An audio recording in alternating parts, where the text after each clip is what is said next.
পদ্মা সেতু তৈরি হওয়ায় একসময়ের ব্যস্ততম রাজবাড়ির দৌলতদিয়া ঘাটে এখন শুনশান নীরবতা। কর্মসংস্থান হারিয়ে বেকার হয়ে পড়েছেন শত শত পরিবার। এই অঞ্চলের মানুষের দাবি, দৌলতদিয়া পাটুরিয়ায় দ্বিতীয় পদ্মা সেতুতেই ফেরাতে পারে এই ঘাটের জৌলুস। মেহেদী হাসানের তথ্য ও ছবিতে বিস্তারিত। রাজবাড়ির দৌলতদিয়া ঘাট ২১ জেলার প্রবেশদ্বার ও রাজধানী ঢাকার সাথে যোগাযোগের একমাত্র মাধ্যম। ৩ বছর আগেও এই ঘাট ছিল যাত্রীদের হাকডাক, ফেরির হুইসেল, চায়ের দোকানের জমায়েত, ক্ষুদ্র ব্যবসায়ীদের কর্মতৎপরতা আর হকারদের দৌড়ঝাঁপে মুখর। আসত ফেরি একের পর এক। সেই ঘাট আজ প্রায় শুনশান, নীরব। ২০২২ সালে পদ্মা সেতু চালু হওয়ার পর বদলে যায় দৃশ্যপট। দক্ষিণ পশ্চিম অঞ্চলের মানুষ পদ্মা সেতু দিয়ে ঢাকায় যাওয়ায় ঘাট হারায় তার ব্যস্ততা। এলাকাবাসী বলছেন, পদ্মা সেতু চালুর পর একের পর এক বন্ধ হয়েছে দৌলতদিয়া ঘাটের খাবার হোটেল সহ নানান ধরনের ব্যবসা প্রতিষ্ঠান। হকারি করে সংসার চালানো শত শত পরিবার হয়েছে বেকার। হোটেল ও পরিবহন শ্রমিক হিসেবে যারা ঘাটে কাজ করত, তাদের বেশিরভাগই বদলেছে পেশা।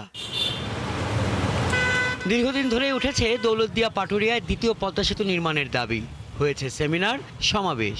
আমরা প্যাসেঞ্জার ওরকম পাই না, ফেরি আসে ফাঁকা, একজনও আসে না। এখন তো আমরা বাঁচতে পারতেছি না, এখন গাড়িগুলি নাই, দেখেন কত দোকানপাট এখনো বন্ধ রয়েছে, খোলেই না। পদ্মা সেতু হওয়াতে আমাদের ৫০০-৭০০ পরিবার একবারে অচল হয়ে গেছে। আমরা চাচ্ছি যে আমাদের পুনরায় আবার এই দৌলতদিয়া পাটুরিয়া পদ্মা সেতুটা হোক, যাতে আমরা কর্মসংস্থান করতে পারি। বিআইডব্লিউটিসি দৌলতদিয়া ঘাটের ব্যবস্থাপক জানান, পদ্মা সেতু চালু হওয়ার পর থেকে দৌলতদিয়া পাটুরিয়া নৌ রুটে যানবাহন পারাপার নেমেছে অর্ধেকে, কমেছে রাজস্ব আদায়। এই এলাকায় আগে প্রচুর দোকান ছিল, খাবারের দোকান সহ বিভিন্ন রকমের দোকান। স্থানীয় লোকজন বিভিন্ন কর্মসংস্থানে নিয়োজিত ছিল। বর্তমানে এই দোকানগুলির সংখ্যা কমে গেছে, অনেকে বিদেশে প্রবাসী শ্রমিক হিসেবে চলে গেছে, কেউ দেশের অন্যান্য বড় শহরে নতুন কর্মসংস্থান খুঁজে নিয়েছে। পদ্মা ব্যারেজ ও দ্বিতীয় পদ্মা সেতু বাস্তবায়ন কমিটির সভাপতি জানান, এখানকার মানুষের প্রাণের দাবি পাংশায় পদ্মা ব্যারেজ ও দৌলতদিয়া পাটুরিয়ায় দ্বিতীয় পদ্মা সেতু। দাবি আদায়ে সব ধরনের নিয়মতান্ত্রিক কর্মসূচি চলছে। বিএনপি যখন ক্ষমতায় ছিল তখন আমাদের দেশনেত্রী বেগম খালেদা জিয়ার একটা কমিটমেন্ট ছিল এখানে পদ্মা সেতু করার। আমরা আশা করি সামনে নিশ্চয়ই বিএনপি সরকার গঠন করবে।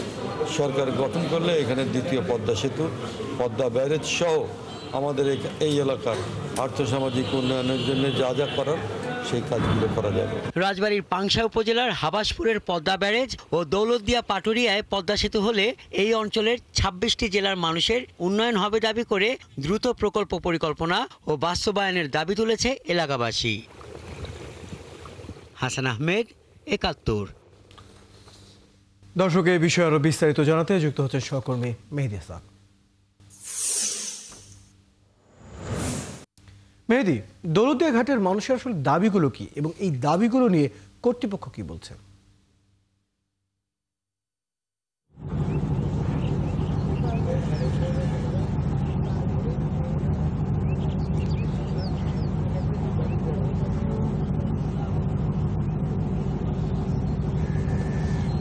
রয়েল, আপনি জানেন দেশের গুরুত্বপূর্ণ যে নৌরুট দৌলতদিয়া এবং পাটুরিয়া, এই নৌরুট দিয়ে কিন্তু দক্ষিণ পশ্চিমাঞ্চলের মানুষ অবশ্য যাতায়াত করে।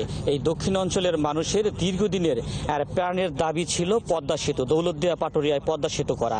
আর সেই দাবির প্রেক্ষিতে আমরা দেখেছি ২০১৪ সালে রাজবাড়ির একটি জনসভায় সাবেক প্রধানমন্ত্রী বিএনপির চেয়ারপারসন বেগম খালেদা জিয়া রাজবাড়িতে এসে ঘোষণা দিয়েছিলেন বিএনপি সরকার ক্ষমতায় এলে তারা দৌলতদিয়া পাটুরিয়াতে পদ্মা সেতু করবেন।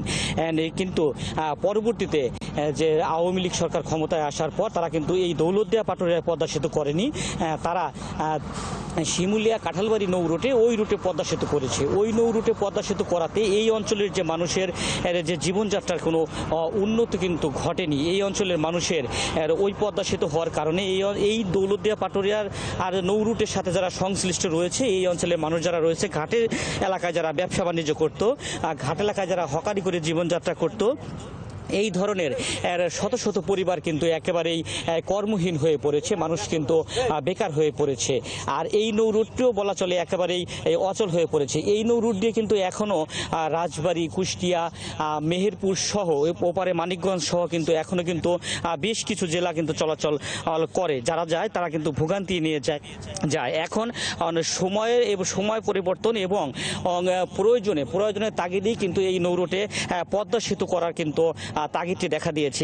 এই নৌ রুটে পদ্মা সেতু করার জন্য রাজবাড়ীর সাবেক সংসদ সদস্য আলী নেওয়াজ মাহমুদ খৈয়ুমের নেতৃত্বে পদ্মা সেতু বাস্তবায়ন একটি কমিটি হয়েছে এবং সেই কমিটি কিন্তু দীর্ঘদিন যাবৎ আন্দোলন সংগ্রাম করে যাচ্ছে। আমরা দেখেছি এর আগে রাজবাড়ী থেকে দৌলতদিয়া লং মার্চ করেছে।